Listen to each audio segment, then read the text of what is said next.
DJ राज प्रेमी चांद को भी मिल गई चांदनी, अब सितारों का क्या होगा। चांद को भी मिल गई चांदनी, अब सितारों का क्या होगा। मोहब्बत एक से ही कर ली तो बाकी हजारों का क्या होगा। कि दिन में ये सितारे अच्छे नहीं लगते और दुनिया के ये नजारे भी अब अच्छे नहीं लगते।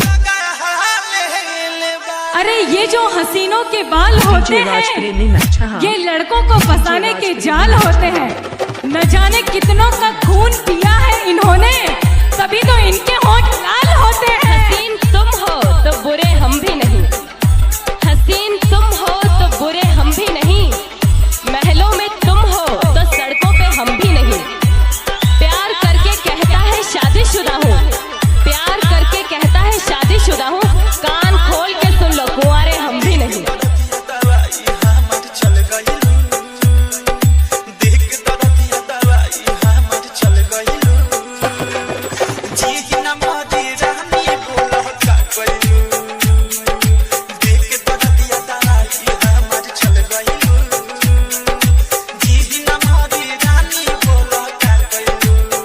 एक वादा था तेरा हर वादे के पीछे, तू मिलेगी मुझे हर गली हर दरवाजे के पीछे।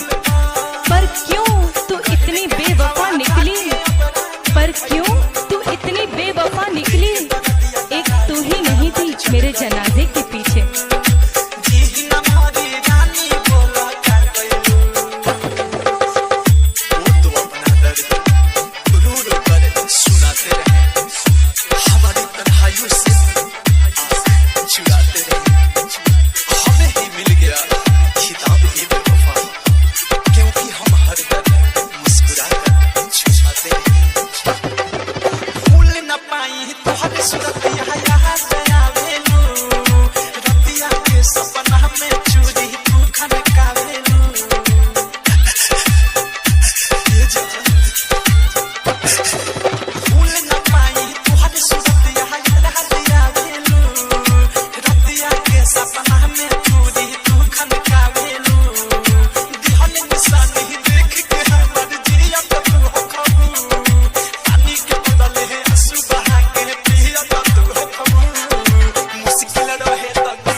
मोहब्बत एक से ही कर ली तो बाकी हजारों का क्या होगा।